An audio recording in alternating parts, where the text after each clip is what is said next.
परिच्छेद 5 मा रहेको छ गाउँ शिक्षा समितिको काम, कर्तव्य र अधिकार तथा बैठक सम्बन्धी कार्यविधि। 21 गाउँ शिक्षा समितिको काम, कर्तव्य र अधिकार। बालबालिकालाई कम्तीमा प्राथमिक शिक्षासम्मको अध्ययन गराउन प्रोत्साहन गर्ने, विद्यालयमा भर्ना भएका वा नभएका बालबालिका लगायत अन्य व्यक्तिको उमेर, जात, लिङ्ग समेतको आधारमा विवरण बनाई अद्यावधिक गराइराख्ने, विद्यालयको शैक्षिक योजना सम्बन्धी अभिलेख अद्यावधि गराइराख्ने तथा त्यस्तो योजनाको अनुमान गरी सम्बन्धित निकायमा सुझाव पठाउने, व्यवस्थापन समितिलाई स्थानीय स्रोत साधनको पहिचान र परिचालनमा सहयोग पुर्याउने तथा विद्यालयलाई प्राप्त स्रोतको बाँडफाँड गर्ने, गरिबीको रेखामुनि रहेका परिवारको लगत राखी त्यस्ता परिवारका बालबालिकालाई शिक्षामा सहभागिता गराउन, आवश्यक व्यवस्था मिलाउने, व्यवस्थापन समितिको कार्यमा संलग्न गर्ने तथा शिक्षाको गुणात्मक विकासका लागि विद्यालयको सुपरभिजन र अनुगमन गरी प्रधानाध्यापक, शिक्षक लगायत व्यवस्थापन समितिलाई आवश्यक सुझाव र सहयोग गर्ने, विद्यालयमा शैक्षिक गुणस्तर वृद्धि गर्न जनचेतनामूलक कार्यक्रम, तालिम, गोष्ठी, सेमिनार तथा कार्यशाला सञ्चालन गर्ने, विद्यालयको भौतिक स्थितिको अध्ययन गरी रकम निकासका लागि सञ्चालक समितिमा अनुरोध गर्ने, विद्यालयमा स्वच्छ शैक्षिक वातावरण तयार गर्ने, गाउँ शिक्षा योजना बनाई गाउँ परिषदबाट स्वीकृति गरी कार्यान्वयन गर्ने, सम्बन्धित गाउँ क्षेत्रभित्रका शिक्षित जनशक्तिको अभिलेख राख्ने, शिक्षकको कार्यदक्षताका आधारमा पुरस्कारको व्यवस्था गर्ने, विद्यालयका लागि आवश्यक साधन स्रोत जुटाउने र परिचालन गर्ने, विद्यालयले आवश्यकताका सम्बन्धमा विद्यालयको नक्साङ्कन समेतलाई विचार गरी विद्यालय स्थापना गर्न सिफारिस गर्ने, विद्यालय स्तरीय अन्तर खेलकुद तथा अतिरिक्त शैक्षिक क्रियाकलापको विकास तथा सञ्चालन गर्ने र सोको लागि पुरस्कारको व्यवस्था गर्ने।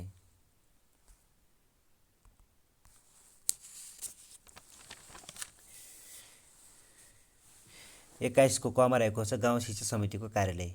गाउँ शिक्षा समितिको कार्यालय सम्बन्धित गाउँ विकास समितिको क्षेत्रभित्र कुनै विद्यालय रहनेछ। 2 शिक्षा विकास तथा समन्वय इकाइले स्रोत व्यक्तिको कार्यालय र गाउँ शिक्षा समितिको कार्यालय एकै ठाउँमा रहने गरी तोक्न सक्नेछ। गाउँ शिक्षा समितिको कार्यालयको व्यवस्थापन स्रोत व्यक्तिले गर्नेछ। 22 मा रहेको छ गाउँ शिक्षा समितिको बैठक सम्बन्धी कार्यविधि। गाउँ शिक्षा समितिको बैठक 3 महिनामा कम्तीमा एकपटक बस्नेछ। गाउँ शिक्षा समितिको बैठक सो समितिको अध्यक्षको निर्देशनमा सदस्य सचिवले बोलाउनेछ। गाउँ शिक्षा समितिका 1/3 सदस्यले लिखित अनुरोध गरेमा सदस्य सचिवले जहिलेसुकै पनि गाउँ शिक्षा समितिको बैठक बोलाउनु पर्नेछ। गाउँ शिक्षा समितिको बैठकमा गाउँ विकास समिति क्षेत्रभित्रका विद्यालयका प्रधानाध्यापकहरूलाई आमन्त्रण गर्न सकिनेछ। गाउँ शिक्षा समितिको बैठकमा छलफल हुने विषय सूची सदस्य सचिवले साधारणतया 3 दिन अगावै सदस्यहरूलाई दिनुपर्नेछ।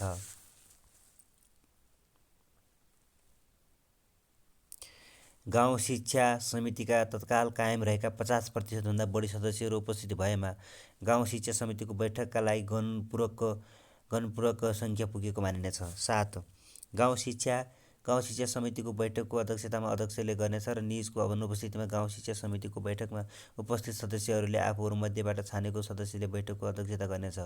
गाउँ शिक्षा समितिको बैठकमा बहुमतको राय मान्य हुनेछ र मत बराबर भएमा बैठकमा अध्यक्षता गर्ने व्यक्तिको निर्णायक मत दिन सक्नेछ। गाउँ शिक्षा समितिको बैठक सम्बन्धी अन्य कार्यविधि सो समिति आफैले निर्धारण गरे बमोजिम हुनेछ। परिच्छेद 5 को क मा रहेको छ समुदायद्वारा सञ्चालित विद्यालय व्यवस्थापन सम्बन्धी व्यवस्था। 22 को क सामुदायिक विद्यालयको व्यवस्थापन जिम्मा लिन निवेदन दिनुपर्ने। 1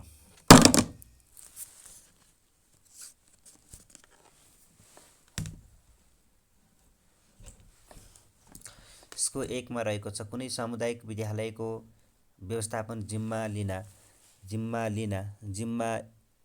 चाहने स्थानीय निकाय वा व्यवस्थापन समितिले देखाएका कागजात संलग्न गरी शिक्षा विकास तथा समन्वय इकाइमा निवेदन दिनुपर्नेछ। क सामुदायिक विद्यालय व्यवस्थापन सुधार सम्बन्धी कम्तीमा 3 वर्ष कार्ययोजना।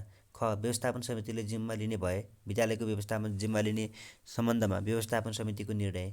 क स्थानीय निकायले जिम्मा लिने भए सम्बन्धित व्यवस्थापन समितिको सहमतिसहित सम्बन्धित स्थानीय निकायको सो प्रयोजनको लागि भएको निर्णय।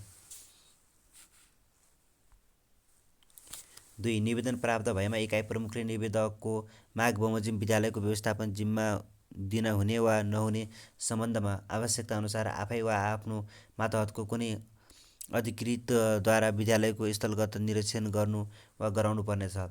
3. प्राप्त भएको निवेदनसहितको कागजात र स्थलगत निरीक्षण प्रतिवेदन जाँचबुझ गर्दा सामुदायिक विद्यालयको व्यवस्थापन जिम्मा दिन मनासिब देखिएमा इकाइ प्रमुखले निवेदकको त्यस्तो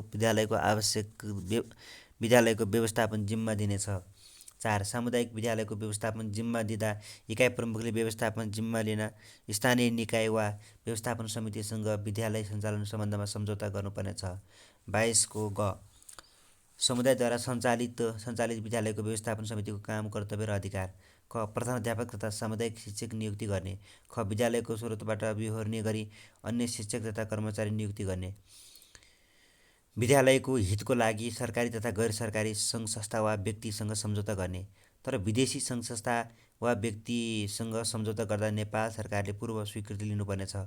विद्यालयको विकासको लागि आवश्यक योजना तर्जुमा गरी लागू गर्ने। 22 को घ मा रहेको छ। समुदायद्वारा सञ्चालित विद्यालय जिम्मा लिने स्थानीय निकायको काम, कर्तव्य र अधिकार। विद्यालयका भौतिक पूर्वाधार तथा सञ्चालन व्यवस्थापन गर्न व्यवस्थापन समितिलाई आर्थिक सहायता उपलब्ध गराउने। समय समयमा विद्यालयको निरीक्षण तथा अनुगमन गर्ने र त्यसरी निरीक्षण तथा अनुगमन गर्दा कुनै कमी कमजोरी देखिएमा सोको निराकरणको लागि व्यवस्थापन समितिलाई आवश्यक निर्देशन वा सुझाव दिने। व्यवस्थापन समितिको सिफारिसमा आवश्यकता अनुसार सामुदायिक शिक्षक बाहेकका अन्य शिक्षक तथा कर्मचारीको दरबन्दी स्वीकृति गर्ने। आफूले जिम्मा लिएको विद्यालयहरूमा प्राथमिक तहमा विद्यार्थी सङ्ख्याको आधार र अन्य तहमा विद्यार्थी सङ्ख्या र विषयका आधारमा शिक्षकहरूको दरबन्दी मिलान गर्ने। आवधिक शैक्षिक कार्यक्रम तयार गरी लागू गर्ने। विद्यालयको सुधार गर्न आवश्यकता अनुसार विशेषज्ञ नियुक्ति गर्ने। विद्यालय सञ्चालन सम्बन्धमा मन्त्रालय, विभाग, निर्देशनालय वा शिक्षा विकास तथा समन्वय इकाइले दिएको निर्देशन वा सुझाव पालना गर्ने गराउने। 22 बढुवा सम्बन्धी व्यवस्था। 1. समुदायद्वारा सञ्चालित विद्यालयको प्रत्येक तहमा शिक्षक बढुवा गर्ने प्रयोजनको लागि देखाएको अनुपातमा बढुवा हुने श्रेणी कायम गरिनेछ। जम्मा पद सङ्ख्या तृतीय, द्वितीय, प्रथम। जम्मा पद सङ्ख्या 4, 5, 6, 7, 8, 9, 10 हुनेछ भने क्रमशः। त्यसै गरी तृतीय श्रेणीमा 3 अनि 4, 5, 5 अनि 6। तृतीय श्रेणीमा 1, 1, 1, 2, 2, 3, 3। प्रथम श्रेणीको 10मा चाहिँ प्रथम श्रेणीको 1 हुनेछ। अब नेपाल सरकारबाट स्वीकृति दरबन्दीमा नियुक्ति भएका देखाएका योग्यता पुगेको शिक्षक बढुवाको लागि उम्मेदवार हुन सक्नेछ। बढुवा हुने श्रेणीभन्दा एक श्रेणी मुनिको पदमा अविच्छिन्न रूपमा 7 वर्षसम्म स्थायी सेवा गरेको, विगत 5 वर्षको अवधिमा कुनै किसिमको विभागीय सजाय नपाएको, योग्यता पुगेको शिक्षकले बढुवा हुनको लागि आवश्यक कागजात संलग्न गरी व्यवस्थापन समिति समक्ष निवेदन दिन सक्नेछ। निवेदन प्राप्त भएमा व्यवस्थापन समितिले त्यस्तो निवेदन सहितका कागजात शिक्षक छनौट समिति समक्ष पठाउनेछ। शिक्षक छनौट समितिले शिक्षकलाई बढुवाको निमित्त सिफारिस गर्दा निजको कार्यक्षमताको आधारमा गर्नेछ। त्यसरी कार्यक्षमताको मूल्याङ्कन गर्दा देखाए बमोजिम बढीमा 60 अङ्क दिइनेछ। 60 अङ्क दिइनेछ। कमा रहेको छ कार्य सम्पादन मूल्याङ्कन बापत 50 अङ्क। ख. अन्तर्वार्ता बापत 10 अङ्क। कार्य सम्पादन मूल्याङ्कन बापत पछिल्लो 5 वर्षको लागि प्रति वर्ष 10 अङ्कका दरले बढीमा 50 अङ्क दिइनेछ। शिक्षक छनौट समितिले कार्य सम्पादन मूल्याङ्कन बापत कम्तीमा 45 अङ्क र अन्तर्वार्ता बापत कम्तीमा 6 अङ्कसहित कम्तीमा 51 अङ्क प्राप्त गर्ने शिक्षकलाई बढुवाको लागि सिफारिस गर्नेछ। शिक्षकको सुपरिवेक्षक प्रधानाध्यापक र व्यवस्थापन समितिको अध्यक्ष पुनरावलोकनकर्ता हुनेछ र प्रधानाध्यापक सुपरिवेक्षकले व्यवस्थापन समितिले तोकेको सो समितिको सदस्य र व्यवस्थापन समितिको अध्यक्ष पुनरावलोकनकर्ता हुनेछ। तर कुनै विद्यालयमा शिक्षक र प्रधानाध्यापक एउटै श्रेणीको भएमा त्यस्तो शिक्षकको सुपरिवेक्षक व्यवस्थापन समितिको सदस्य र व्यवस्थापन समितिको अध्यक्ष पुनरावलोकनकर्ता हुनेछ।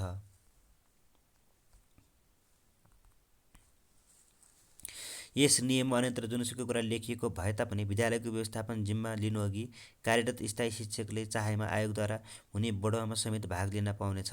तर एकपटक यस नियम बमोजिम बढुवा भएको शिक्षकले पुनः आयोगद्वारा हुने बढुवामा उम्मेदवार हुन पाउने छैन। 22 को छ. सामुदायिक शिक्षकको नियुक्ति वा बढुवाको बदर गर्न सक्ने। सामुदायिक शिक्षकको नियुक्ति तथा बढुवा गर्दा देखाएको त्रुटि भएको कुरा कुनै उजुरी परि जाँचबुझ गर्दा वा कुनै बेहोराबाट थाहा हुन आएमा सम्बन्धित इकाइ प्रमुखले त्यस्तो नियुक्ति वा बढुवा बदर गरी पुनः शिक्षकको नियुक्ति बढुवा सम्बन्धी कारबाही गर्न सम्बन्धित व्यवस्थापन समितिमा लेखी पठाउन सक्नेछ। प्रक्रिया नपुर्याई सामुदायिक शिक्षक नियुक्ति वा बढुवा गरेमा रिक्त नभएको पदमा सामुदायिक शिक्षक नियुक्ति वा बढुवा गरेमा योग्यता र विषय नमिल्ने गरी सामुदायिक शिक्षक नियुक्ति गरेमा इकाइ प्रमुखले शिक्षक नियुक्ति वा बढुवा भएको 6 महिनापछि त्यस्तो नियुक्ति वा बढुवा बदर गर्न सक्ने छैन। परिच्छेद 6 व्यवस्थापन समितिको सदस्यको छनौट काम कर्तव्य र अधिकार तथा बैठक सम्बन्धी कार्यविधि। 23मा रहेको छ व्यवस्थापन समितिको अध्यक्ष तथा सदस्य छनौट सम्बन्धी व्यवस्था। प्रधानाध्यापकले सामुदायिक विद्यालयको व्यवस्थापन समितिको अध्यक्ष र सदस्य छनौट गर्न प्रयोजनका लागि शैक्षिक सत्र सुरु भएको 30 दिनभित्र कम्तीमा 7 दिनको सूचना दिई अभिभावकको भेला गराउनुपर्नेछ। तर निर्धारित पदावधि समाप्त भएको कारण अध्यक्ष वा सदस्य छनौट गर्ने प्रयोजनको लागि त्यसरी अध्यक्ष वा सदस्यको पदावधि समाप्त हुनुभन्दा कम्तीमा 30 दिन अगावै र अन्य अवस्थामा अध्यक्ष वा सदस्यको पद रिक्त भएमा पदपूर्ति गर्नको लागि त्यसरी रिक्त भएको 15 दिनभित्र अभिभावकहरूको भेला गराउनुपर्नेछ। 2 अभिभावकहरूलाई भेला गराउनु 3 दिन अघि समितिले अभिभावकहरूको नामावली विद्यालयमा सार्वजनिक गर्नुपर्नेछ। अध्यक्ष वा सदस्य छनौट गर्ने सम्बन्धमा अभिभावकलाई सहयोग गर्नको लागि सम्बन्धित निर्देशक वा निज उपलब्ध नभएमा शिक्षा विकास तथा समन्वय इकाइले खटाएको अधिकृतको संयोजकत्वमा प्रधानाध्यापक स्रोत व्यक्ति र स्थानीय निकायको प्रतिनिधि रहेको 4 सदस्यीय छनौट सहयोग समिति गठन गर्नेछ। व्यवस्थापन समितिको अध्यक्ष र सदस्यहरूको छनौट सम्बन्धी अन्य कार्यविधि जिल्ला शिक्षा समितिले तोके बमोजिम हुनेछ। 23 को क राजीनामा स्वीकृति गर्ने अधिकारी। व्यवस्थापन समितिका सदस्यको राजीनामा सो समितिका अध्यक्षले र व्यवस्थापन समितिका अध्यक्षको राजीनामा सम्बन्धित व्यवस्थापन समितिले स्वीकृति गर्नेछ। तर अध्यक्षको पद रिक्त रहेको अवस्थामा त्यस्तो सदस्यको राजीनामा सदस्यहरूमध्ये उमेरको हिसाबले सबैभन्दा ज्येष्ठ सदस्यले स्वीकृति गर्नेछ। अनि 24मा रहेको छ अभिभावक राख्न नहुने। विद्यालयले विद्यार्थीका बाबु आमा दाजु भाइ दिदी बहिनी बाजे बजै र विद्यार्थीको पालनपोषण गर्ने र पठन पाठनको व्यवस्था मिलाउने व्यक्तिबाहेक अन्य व्यक्तिलाई अभिभावकको रूपमा राख्नु हुँदैन। तर व्यवस्थापन समितिको अध्यक्ष र सदस्यहरूको छनौट गर्ने प्रयोजनका लागि विद्यार्थीका बाबु आमा बाजे वा बजै मात्र अभिभावक मानिनेछ। 24 को कमा रहेको व्यवस्थापन समितिको सदस्य हुन उपलब्ध गराउनुपर्ने रकम घर वा जग्गा। सामुदायिक विद्यालयलाई 50,000 रुपैयाँभन्दा बढी रकम घर वा जग्गा उपलब्ध गराउने चन्दादाताहरूमध्ये सबभन्दा बढी रकम घर वा जग्गा उपलब्ध गराउने व्यक्तिलाई व्यवस्थापन समितिको सदस्यमा मनोनित गर्नुपर्नेछ। 25मा रहेको छ सामुदायिक विद्यालयको व्यवस्थापन समितिको काम कर्तव्य र अधिकार। विद्यालयको सञ्चालन रेखदेख र निरीक्षण र व्यवस्थापन गर्ने। विद्यालयका लागि चाहिने आर्थिक स्रोत जुटाउने। शिक्षकलाई तालिमका लागि छनौट गर्ने। तालिममा जाने शिक्षकलाई तालिमबाट फर्केपछि कम्तीमा 3 वर्ष विद्यालयमा सेवा गर्नुपर्ने सम्बन्धमा शर्तहरू निर्धारण गरी कबुलियतमा यातना गराउने। शिक्षकहरूको सेवामा सुरक्षा र सम्वर्धन गर्ने। नेपाल सरकारबाट स्वीकृति भएको दरबन्दीको शिक्षक पद रिक्त हुन आएमा स्थायी पूर्तिको लागि सो पद रिक्त भएको मितिले 15 दिनभित्र शिक्षा विकास तथा समन्वय इकाइमा लेखी पठाउने। विद्यालय शिक्षक तथा कर्मचारीहरूको हाजिरी जाँच गरी गैल हुने शिक्षक वा कर्मचारी उप आवश्यक कारबाही गर्ने तथा आवश्यक अनुसार आफ्नो रायसहितको प्रतिवेदन कारबाहीका लागि शिक्षा विकास तथा समन्वय इकाइमा पठाउने। विद्यालयको शैक्षिक स्तर वृद्धि गर्न आवश्यक सामान तथा शैक्षिक सामग्रीहरूको व्यवस्था गर्ने। नेपाल सरकारबाट सञ्चालन हुने विभिन्न कार्यक्रमहरूमा विद्यालयलाई सारिक गराउने। विद्यार्थीहरूले पालना गर्नुपर्ने आचार संहिता बनाई लागू गर्ने। शिक्षकहरूको अभिलेख अद्यावधि गराइराख्ने। प्रत्येक वर्ष विद्यालयमा चन्दादाता र अभिभावकहरूको भेला गराई विद्यालयको अघिल्लो शैक्षिक वर्षको आय व्यय तथा शैक्षिक उपलब्धि र आगामी वर्षको शैक्षिक कार्यक्रमको सम्बन्धमा जानकारी गराउने। शिक्षकलाई गरिएको विभागीय कारबाहीको जानकारी इकाइ प्रमुखले समक्ष पठाउने। विद्यालयको लेखा परीक्षणको लागि प्रचलित कानुन बमोजिम दर्ता भएका लेखा परीक्षकहरूमध्येबाट कम्तीमा 3 जना लेखा परीक्षकहरूको नाम नियुक्तिको लागि इकाइ प्रमुख समक्ष सिफारिस गर्ने। विद्यार्थी शिक्षक तथा अभिभावकलाई विद्यालयको विकास तथा पठन पाठन सम्बन्धमा उत्प्रेरित गर्न आवश्यक व्यवस्था मिलाउने। विद्यार्थीलाई उपलब्ध गराइएको छात्रवृत्तिको बापत रकम स्वत भर्नाका लागि सम्बन्धित निकायमा माग गर्ने। निरीक्षकले विद्यालयको छड्के जाँच तथा निरीक्षण गर्दा हाजिरी पुस्तिकामा गैल जनाइएकोमा त्यस्तो गैल बापत तलब कट्टी गर्ने। व्यवस्थापन समितिको सचिवालय विद्यालय भवनमा राख्ने तथा विद्यालयको कागजात र अभिलेख सुरक्षित राख्ने। शिक्षा विकास तथा समन्वय इकाइले दिएको निर्देशन अनुरूप काम गर्ने। व्यवस्थापन समितिले आफ्नो अधिकार मध्ये आवश्यकता अनुसार केही अधिकार व्यवस्थापन समितिको सदस्य सचिवलाई प्रत्यायोजन गर्न सकिनेछ। 28 व्यवस्थापन समिति विघटन गर्न सक्ने अवस्था। क विद्यालयको सम्पत्ति हिनामिना गरेमा, विद्यालयको शैक्षिक वातावरण खलबल्याएमा, नेपाल सरकारको नीति विपरीत काम गरेमा, समुदायद्वारा सञ्चालित विद्यालयले नियम सम्झौता बमोजिम काम नगरेमा, विद्यालयको व्यवस्थापन सन्तोषजनक रूपमा गर्न नसकेमा वा सम्बन्धित निकाय वा अधिकारीले दिएको निर्देशनको पालना नगरेमा, व्यवस्थापन समितिको अध्यक्ष र सदस्य हुन नसक्ने। गैर नेपाली नागरिक तर नेपाल सरकारको सँग भएको सम्झौता बमोजिम खोलिएको विद्यालयको व्यवस्थापन समितिको अध्यक्ष अभिभावक मध्ये जुनसुकै व्यक्ति हुन सक्नेछ। 25 वर्ष उमेर पुरा नभएको, प्राथमिक विद्यालयको व्यवस्थापन समितिको अध्यक्ष हुनका लागि सामान्य लेखपढ गर्न नजान्ने, निम्न माध्यमिक विद्यालयको व्यवस्थापन समितिको अध्यक्ष हुनको लागि कम्तीमा 8 जना कक्षा 8 उत्तीर्ण नगरेको र माध्यमिक विद्यालयको व्यवस्थापन समितिको अध्यक्ष हुनको लागि कम्तीमा 8 कक्षा उत्तीर्ण नगरेको र माध्यमिक विद्यालयको व्यवस्थापन समितिको अध्यक्ष हुनको लागि कम्तीमा एसएलसी वा सो सरहको परीक्षा उत्तीर्ण नगरेको तर निम्न माध्यमिक विद्यालय र माध्यमिक विद्यालयको व्यवस्थापन समितिको अध्यक्ष हुनको लागि त्यस्तो शैक्षिक योग्यता भएको व्यक्ति नभएमा सो भन्दा कम शैक्षिक योग्यता भएको व्यक्ति पनि अध्यक्ष हुन सक्नेछ। अध्यक्षको लागि भय सम्बन्धीको विद्यालयको निरीक्षक वा कर्मचारीको पदमा बहाल रहेको, प्रचलित कानुन बमोजिम कालो सूचीमा परेको, नैतिक पतन हुने गरी फौजदारी अभियोगमा अदालतमा कसुरदार ठहरिएको। 30 मा रहेको छ अर्को शिक्षक अभिभावक सङ्घ सम्बन्धी व्यवस्थापन। सामुदायिक विद्यालयका सम्पूर्ण शिक्षक तथा अभिभावकहरू सदस्य रहेको एक शिक्षक अभिभावक सङ्घ रहनेछ। व्यवस्थापन समितिले अभिभावकहरूको भेला गराई सो समितिको अध्यक्ष, प्रधानाध्यापक तथा कम्तीमा 1 जना शिक्षक र अभिभावकहरू समेत रहने गरी बढीमा 11 सदस्यीय शिक्षक अभिभावक सङ्घको कार्यकारी समिति गठन गर्नुपर्नेछ। गठित कार्यकारी समितिका सदस्यको पदावधि 2 वर्षको हुनेछ। कार्यकारी समितिको बैठक 3 महिनामा कम्तीमा 1 पटक बस्नेछ र सो समितिको बैठक सम्बन्धी अन्य कार्यविधि कार्यकारी समिति आफैले निर्धारण गरी बमोजिम हुनेछ। गठित कार्यकारी समितिका सदस्यको पदावधि 2 वर्षको हुनेछ। कार्यकारी समितिको बैठक 3 महिनामा कम्तीमा 1 पटक बस्नेछ र सो समितिको बैठक सम्बन्धी अन्य कार्यविधि कार्यकारी समिति आफैले निर्धारण गरे बमोजिम हुनेछ। अनि कार्यकारी समितिको काम, कर्तव्य र अधिकार देखाइ बमोजिम हुनेछ। विद्यालयमा शिक्षकको गुणस्तर कायम गर्नका लागि आवश्यक काम गर्ने। यस नियमावली बमोजिम विद्यालयले शुल्क निर्धारण गरे नगरेको सम्बन्धमा अनुगमन गर्ने तथा सो सम्बन्धमा विद्यालयलाई आवश्यक सुझाव दिने। विद्यालयको शैक्षिक गतिविधिबारे नियमित जानकारी राख्ने तथा सो सम्बन्धमा अन्तर्क्रिया गर्ने। संस्थागत विद्यालयको व्यवस्थापन समितिले यस नियम बमोजिम शिक्षक अभिभावक सङ्घको कार्यकारी समिति गठन गर्दा 7 सदस्य नघटाई गर्नुपर्नेछ।